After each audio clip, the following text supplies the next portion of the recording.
As you exit the spring, is there anything you come out with where you say, this is a unit or area we can really hang our hat on going into the summer, and is there another where you just feel needs more work before you can reach the level you want? Yeah, I mean, I think that there's certain areas that, I think at the quarterback position, maybe other than Ohio State, I would take our two quarterbacks, and I would take our two over Ohio State's, but in terms of depth, I don't know that anybody has a better situation than we do with the two quarterbacks that we have. I really like what we have on the offensive line.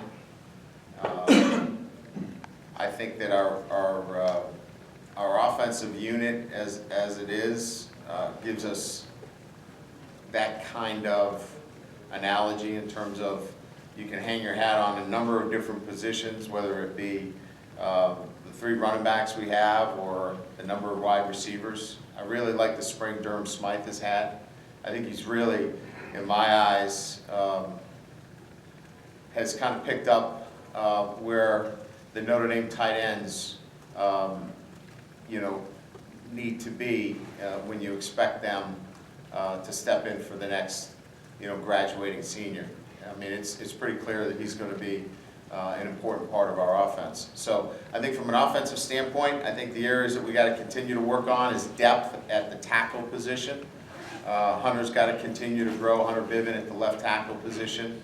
I mean, Bars and Nelson are both going to play at left guard. Both those guys are going to play. But everybody else is really solid.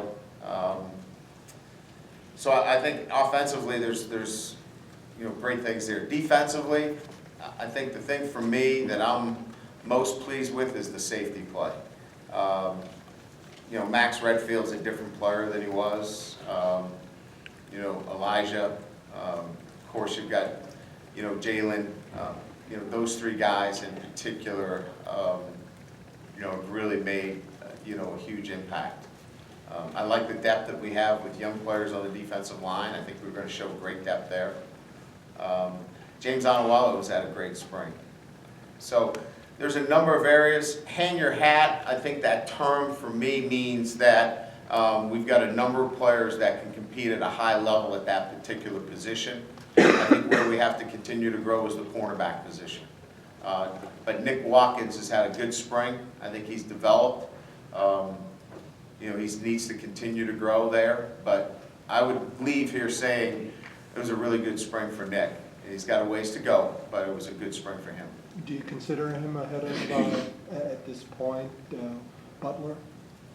Or is that pretty even? Yeah, I mean, I think I would be more comfortable saying that Nick Watkins individually made the progress that we were hoping that he'd make, and playing with a lot more confidence, and certainly somebody that we feel like is going to be able to contribute to our football team next year.